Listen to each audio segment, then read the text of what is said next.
윤창중 칼럼사상 TV는 시청자 여러분의 자발적인 구독료 납부와 도서 주문으로 운영됩니다. 윤칼세 TV의 올곧은 목소리, 여러분의 성원이 필요합니다. 새 책 칼춤이 나왔습니다. 노란 완장찬 문희병들의 피비린내 나는 칼춤, 정치 보복은 현재 진행형입니다. 여러분에게 필독을 권합니다. 윤창중이 피를 토하듯이 써온 세 권의 책, 윤창중의 고백 피정, 2017년 12월, 운명도 절찬리에 판매 중입니다. 구독료 납부와 도서 주문은 010-8881-4649로 연락 바랍니다.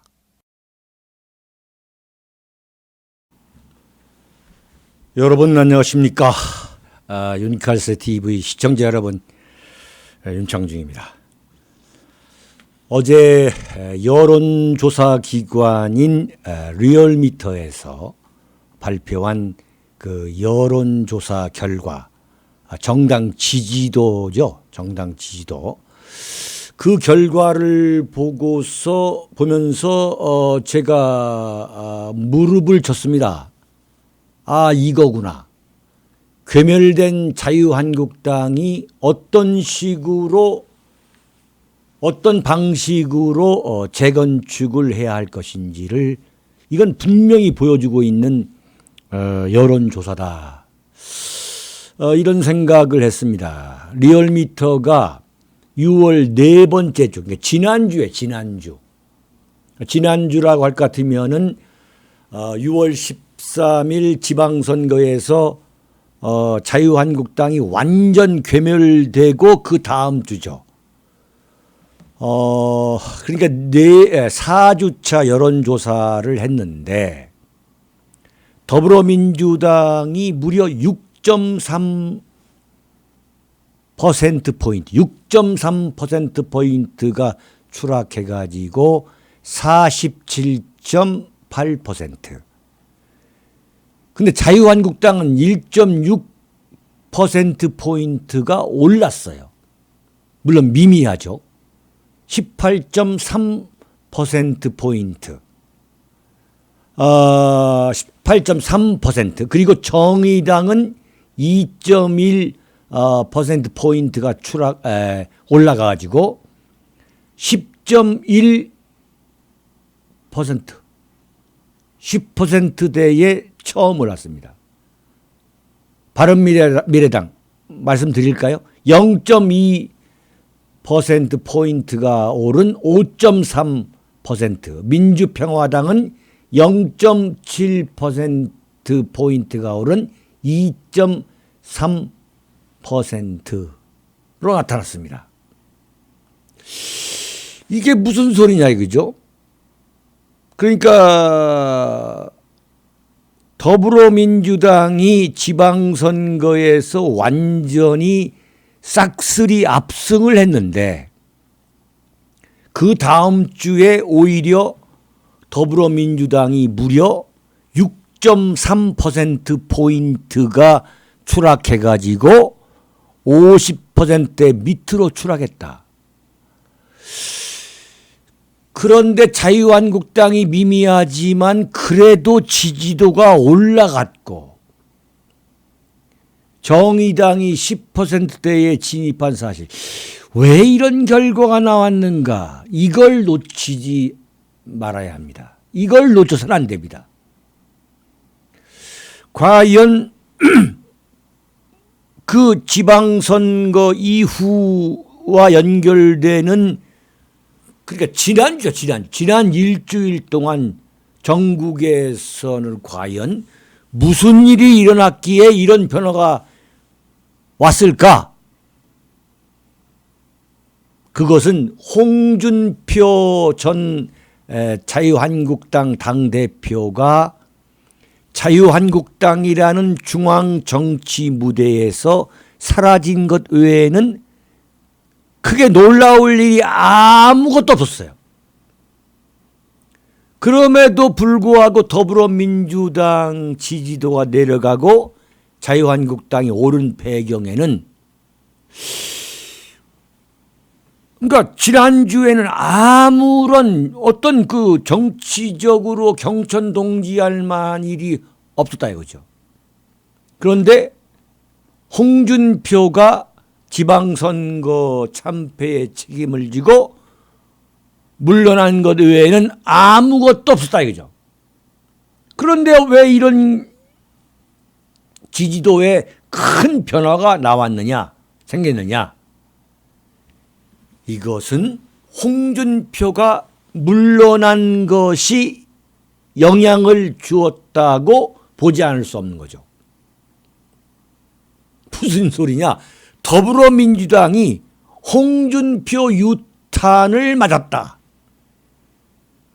그러니까 홍준표가 물러났다면 오히려 자유한국당의 지지도가 더 떨어져야 되는데 더불어민주당이 홍준표 유탄을 맞은 것으로 해석해야 한다 이거죠. 이런 해석을 해야 한다 이거 제가 볼 때는. 이런 해석을. 야 이게 말이야. 지난주에 뭐가 있었지? 자유한국당이 완전히 대패하고서 일주일 홍준표가 물러난 것밖에 없었다 이거죠. 더불어민주당은 그저 뭐 표정 관리하면서 앞으로 뭐 더 잘 해보겠다. 문재인이가 나와가지고 뭐 잘해가지고 이런 압승을 안겨준 게 아니다. 이런 뭐 겸양을 떨었는데도 불구하고 더불어민주당 지지도가 더 떨어졌다 이거죠. 이건 왜 이런 얘기가 나오는가? 그래서 정치는 참 오묘하다. 이게 지켜보는 입장에서는 참, 야, 정치란 게 이래서 참 오묘하구나. 그 물러나신 홍준표 당대표에게는 참 잔인한 지적이고 분석이지만 홍준표가 자유한국당이라는 중앙정치 무대에서 물러나는 것을 보고 다시 말해 홍준표가 없는 자유한국당, 홍준표 없는 자유한국당이 되는 것을 보면서 자유한국당을 새롭게 보려는 유권자의 의식의 변화가 일어나기 시작했다. 이렇게 봐야 한다는 것이 저의 판단입니다. 자유한국당에서 홍준표가 물러났어? 그렇다면 뭔가 자유한국당에 새로운 변화가 올 수 있는 거 아니냐. 이러한 기대를 유권자들에게 갖게 했다 이거예요. 홍준표가 사라졌고 거기에다가 친박 친이계가 나뉘어가지고 싸움질을 했다. 이 두 가지밖에 없는 거예요. 그런데 더불어민주당의 지지도가 무려 6.3%입니까? 6.3%포인트? 6.3%포인트가 이건 굉장한 하락이죠. 떨어지고 자유한국당 지지도가 올랐다. 그렇다면은 홍준표가 사라진 자유한국당에 대한 유권자의 새로운 인식 변화, 새롭게 보려는 그 인식의 변화가 있었고 또 언론에서는 또 싸움질한다라고 친이 친박계가 갈등을 빚는 거 이걸 또 뭐 조져댔지만 정치는 그렇지가 않죠. 이 두 가지가 영향을 준 거다 이거죠. 두 가지가 일방적으로 더불어민주당에 보냈던 그 관심을 뺏어온 것이다.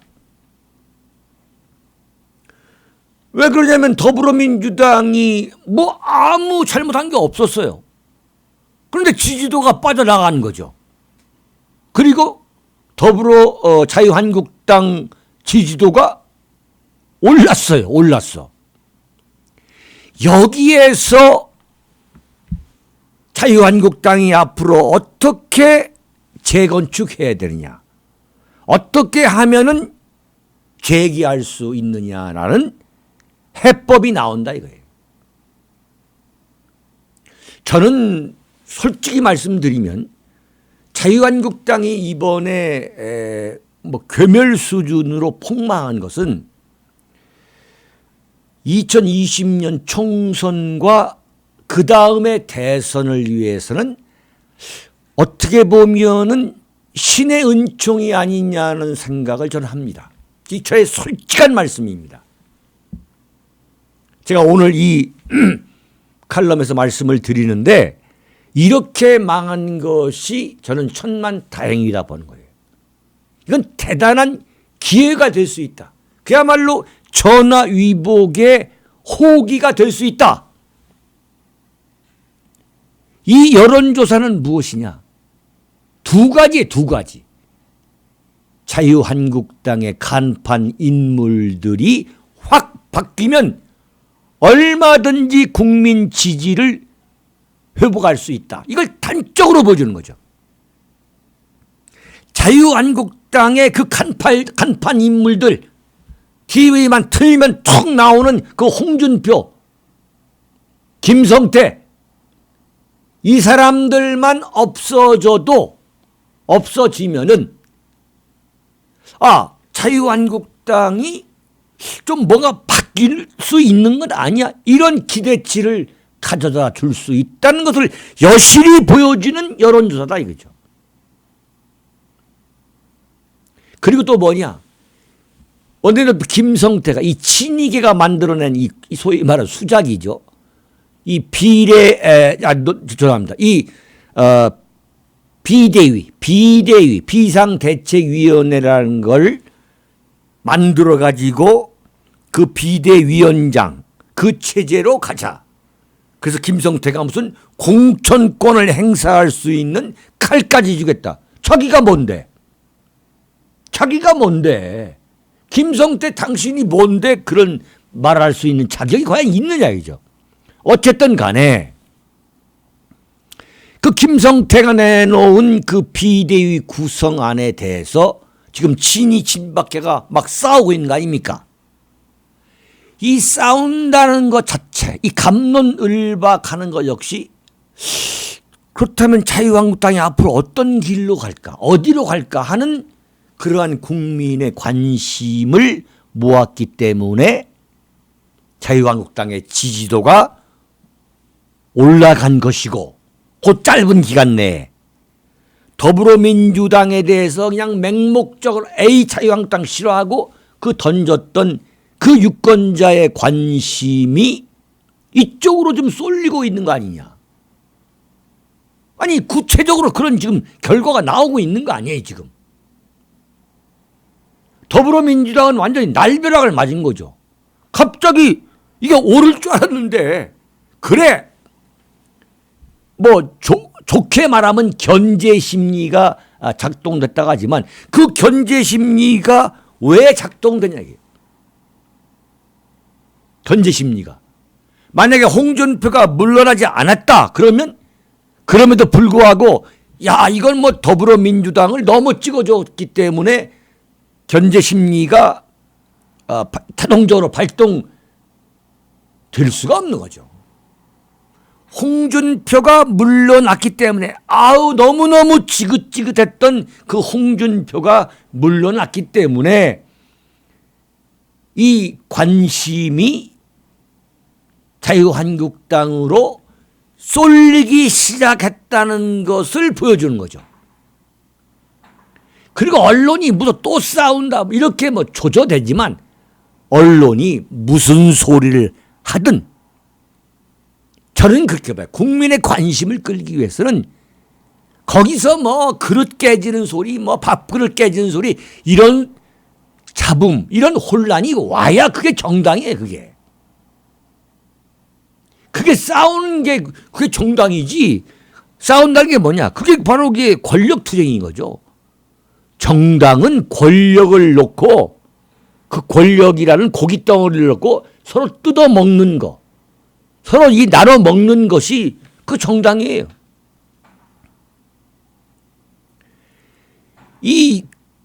그렇게 싸워야만, 역시 싸우니까 친박 또 싸워 이렇게 해야만 그래도 뭐 소주라도 한 잔 마시면서 안주거리라도 되는 거 아니겠습니까? 국민들이 야 자식들 정신 못 차리고 또 싸워 뭐 이러면서 더 망해야 한다는 둥 뭐 아니면 뭐 더 싸워야 뭐 큰다는 둥 이런 이야기를 할 수 있게 만드는 것이 정당이에요. 그러니까 무슨 언론이 하라는 대로 조용히 있으면 그런 모범생, 정치는 제가 볼 때 모범생이 하는 직업이 아닙니다. 절대 모범생은 성공할 수 없는 그러한 직업이 정치인데 그런 모범생들이 그냥 집합소가 제가 볼 때는 자유한국당이죠. 그러니까 홍준표 같이 뭐 이런 사람이 뭐 독구다이니 뭐 이런 사람이 그냥 다 말아먹는 거예요, 사실은. 그러다가 망한 거예요. 그러다가 망한 게 바로 자유한국당입니다. 홍준표가 당대표 할 때, 막 독주하고 별소리 다 하고 말이죠. 바퀴벌레니 뭐니 이런 소리 할 때 무슨 소리 하고 있느냐라고 이 치받고 나오는 말이죠. 그런 야성의 투사가 나와가지고, 맞짱 뜨자 말이야. 당신 도대체 뭐냐? 이런 사람들이 나왔으면 자유한국당은 망하지 않았어요. 제가 볼 때 바로 회상하는 거죠. 홍준표도 이게 뭐야? 이러면서 나오는 거지. 완전히 홍준표가 그냥 다 말아먹었잖아요. 다 말아먹었잖아요. 대구에다가 무슨 자기 지역구가 생기고 말이죠. 완전히 뭐 홍준표 일당 체제, 뭐 1인 체제였죠. 그러나 지금 친박과 친이가 또 싸우지 않고 조용히 지낸다? 그건 망하는 거예요. 완전히 머리가 터지게, 그야말로 이 머리가 터지도록 이 싸우는 모습이 있어야 되면 돼. 근데 무슨 김성태가 누구보다도 이 자유한국당의 체질을 잘 아는 거예요. 자, 무슨 비대위라는 거, 이 소위 말해 이게 친이계 구상 아닙니까? 김무성이 뭐 이런 사람들 그 구상이 뭐 다 상의한 거 아니겠어요? 이 비대위의 이 모범생이라고 하는 사회 명망가들, 처세꾼들, 사회 처세꾼들, 뭐 고건 이런 사람들, 고건 네?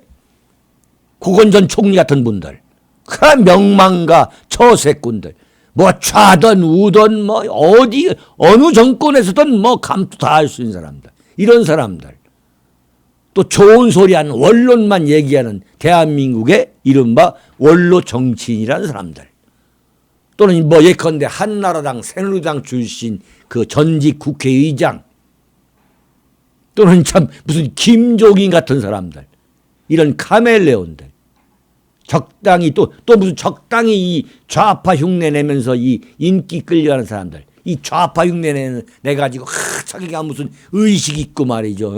뭐 깨어있는 사람처럼 말해, 감각 있는 사람처럼. 대한민국은 지금 제가 언급하는 이런 사람들 때문에 대한민국이 지금 선진국이 못 되는 거, 제가 볼 때는. 우리 국민들이 이걸 판단을 잘해야 돼요. 이게 완전히 뭐 처세꾼들, 뭐 사회 명망가들, 뭐 전직 국회의장들, 이 권력의 해바라기들, 무슨 김종인 같은 사람들, 무슨 뭐 여야 부르면 해결사들, 이런 사람들 데려다가 뭘 대한민국 정치를 뭘 바꿨냐 이게. 김종인이가 뭘 바꿨냐 이게. 새누리당에서 박근혜 대통령 만들었다? 아니 그게 김종인 때문에 박근혜가 대통령이 됐습니까? 말도 안 되는. 그러더니 무슨 더불어민주당에 가가지고 더불어민주당 총선을 치르는, 그런데 거기다 표를 찍어주는 말이죠. 참, 나 이런 대한민국을 보면서 솔직히 제 속마음으로는 절망할 때도 있어요. 야, 어떻게 무슨 자유한국당에 또 무슨 이 김종인이가 나오냐. 대한민국의 무슨 정치는 김종인 아니면 안 되냐 이거죠. 그렇게 훌륭한 사람 같으면 대통령을 만들던가. 네? 자유한국당의 이 리더십은 그런 무슨 비대위의 모범생 앉히고 무슨 기회주의자, 카멜레온 이런 사람 앉혀가지고는 절대 될 수가 없습니다. 정치에 전혀 관심이 없는 그 국민들이 볼 때, 야, 저 사람이 뭐 하던 사람이야?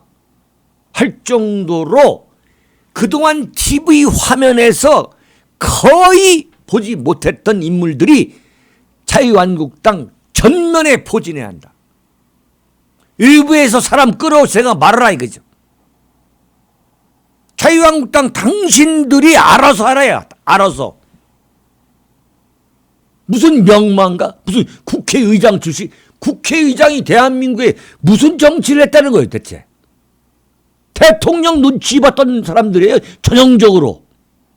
대통령, 제왕적 대통령의 눈치를 가장 잘 보고 국회의원 선수가 많은 사람들이 대한민국의 국회의장이에요. 그런 사람들을 데려다가 또 무슨 이 다 작살난 자유한국당, 이 지금 혁명기입니다 지금. 여기에 지금 무슨 당 비대위원장에 앉힌다? 그건 될 수가 없냐. 자, 홍준표가 사라지니까, 자유한국당의 중앙정치 무대에서 사라지니까 더불어민주당의 지지도가 떨어지고 자유한국당의 지지도가 오른다. 이건 무슨 얘기냐? 김무성, 김성태, 권성동 같이 말이죠.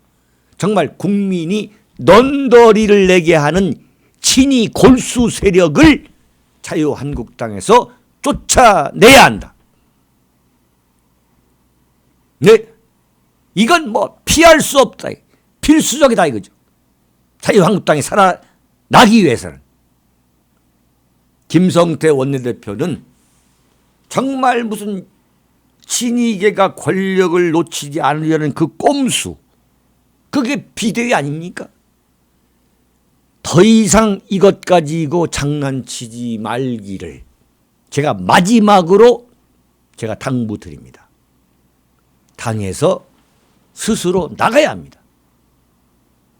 홍준표가 당대표에서 사퇴했어요. 저는 사퇴도 부족하다 봅니다.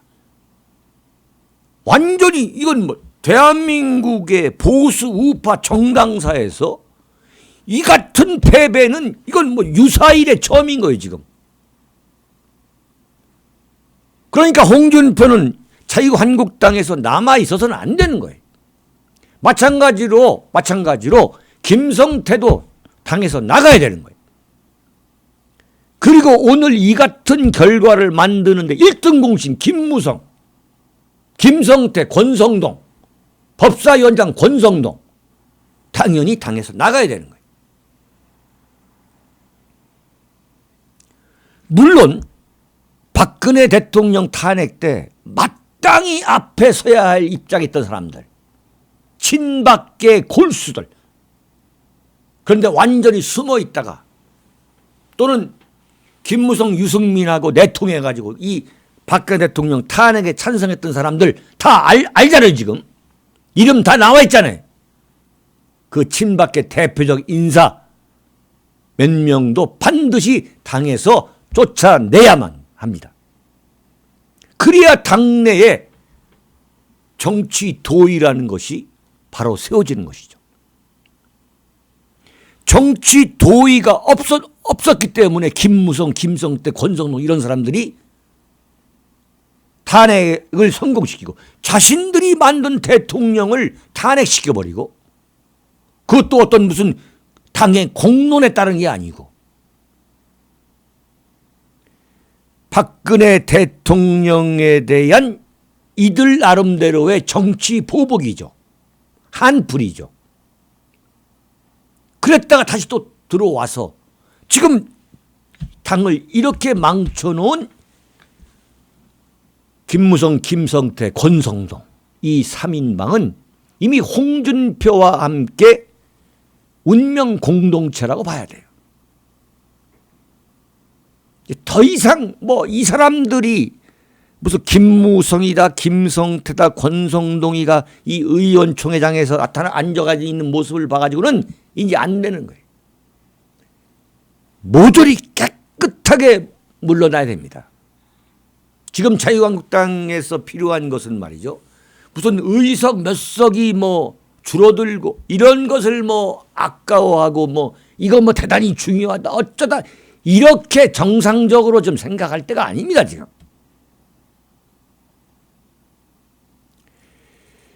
자유한국당에서 있는 안에 있는 친박과 친이계 이거 엄연히 있는 거예요. 친박과 친이계가 엄연히 있어요. 그리고 정당 안에서는 이 계파가 싸우게 돼 있어요. 근데 대한민국의 언론이 정말 문제 있는 게 뭐냐면 왜 계파에 대해서 계파가 있다고 그럽니까? 있다고 해. 아니 당연히 정치는 뭐냐? 파벌입니다. 파벌.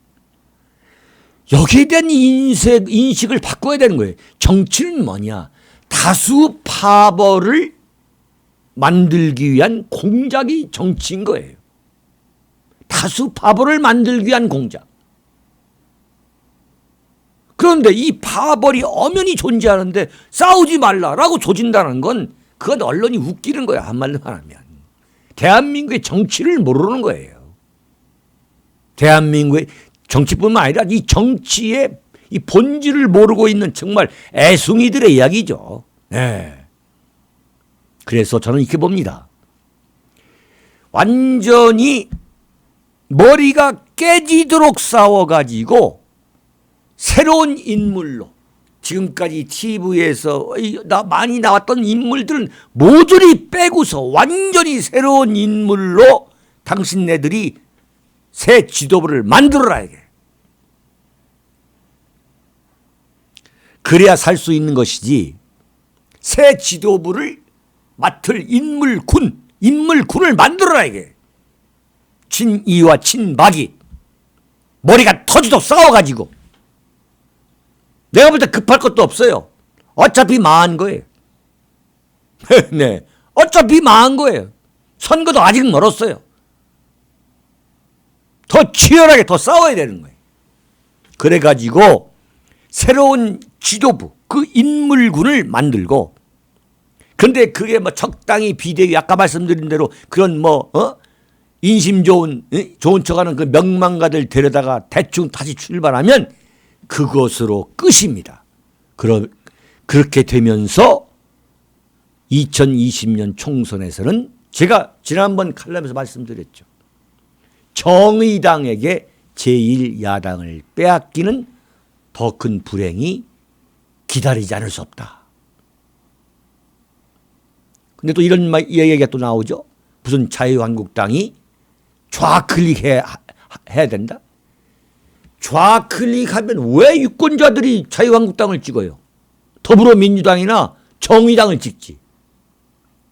말도 안 되는 참 그야말로 말도 안 되는 사람들이 자유한국당에 너무 많아요. 그런 이야기를 김성태가 하는 거 아닙니까? 지금까지는 뭐 수구 꼴통이었다. 극우였다. 무슨 자유한국당이 극우입니까? 이 선거에 한번 패배했다고 말이죠. 보수 우파라는 이 당의 노선과 이념을 버린다? 그래서 무슨 임명진 같은 사람을 또 데려온다? 임명진 또 데려오지 그래요. 또. 그 정우택 뭐 서청원 이 친박계들이 데려온 거 아닙니까? 그러다 날벼락 맞은 거 아니에요. 선거에서 한번 졌다고 그래가지고 당을 좌클릭하는 보수우파 정당? 그건 누구로부터도 동정을 받지 못하고 한마디로 완전히 버림받게 됩니다. 처절하게 친이 친박이 싸워가지고 새로운 지도부를 만들고 그 와중에서 그렇게 하다 보면은 문재인의 대항마가 나오게 되어 있습니다. 이건 저의 참 이렇게 말씀드리면 죄송합니다만 저의 30년, 37년이 되는 참 저의 그 내공으로 볼 때 그렇게 싸우다 보면 거기서 살아남는 자가 또 다른 새 지도자가 됩니다. 그런데 자유한국당은 싸우지 않는 거예요. 나와가지고 완전 정치 생명을 걸고 내가 한번 해보겠다는 사람이 지금까지 없는 거예요. 나와라 이거예요. 나와라. 김진태도 나오고 전희경도 나오고 쭉 나와라 이거 지금까지 왜 안 나오고 지금까지 우물쭈물하고 있냐 이거. 자, 그러한 대항마가 나오게 되면 문재인의 지지도가 급속도로 떨어지게 됩니다. 그러면 자유한국당이 기사회생하는 거예요. 정말 이게 뭐 당을 당대표에서 떠나간 사람 이야기를 또 하는 것 같지만 문재인 지지도가 고공행진해온 결과는 말이죠. 그 근본 배경이 어디에 있느냐. 근본 배경 중 하나는 제1야당 홍준표가 문재인의 대항마가 되지 못했기 때문임을 보수우파 세력은 뼈아프게 반성해야 되는 거예요. 홍준표가 문재인의 대항마가 안 되는, 감이 안 되는 거야, 막말로 말하면. 이 몸무게가, 이 웨이트가 말이죠. 자, 결론입니다. 자유한국당이 어떻게 재건축을 하느냐. 방법은 두 가지다. 철저한 인적 청산. 막 김무성, 김성태, 권성동 대표적인 진익에 목 자르고 내쫓아버린다. 그리고 친박계의 대표적인 기회주의 그 인간들 내쫓아버린다. 10명만 내쫓으면 자유한국당은 이게 뭐 이거 장난이 아니네. 그야말로 보수 우파를 복원하겠다는 그 간절한 애국심을 갖고 있는 친박과 친이계 엄연히 존재하는 두 양대 계파가 처절하게 경쟁해서 그런 새로운 지도부, 새로운 인물군을 만들어내라. 그래서 그 문재인과 맞짱을 뜰 수 있는 이 대항마를 만들어내라 이거죠. 그리고 한편으로는 골수 보수 우파 정당, 철저하게 자유민주주의, 시장경제, 대한민국의 안보, 역사관, 국가관, 이 투철한 이 골수 보수 우파 정당, 행동하는 투사들이 모인 집단, 행동하는 보수 우파 투사들이 모인 그러한 골수 보수 우파 정당으로 환골탈태한 것, 이 두 가지밖에 없다고 봅니다. 이 길을 걸어야 됩니다. 여기서 마치겠습니다.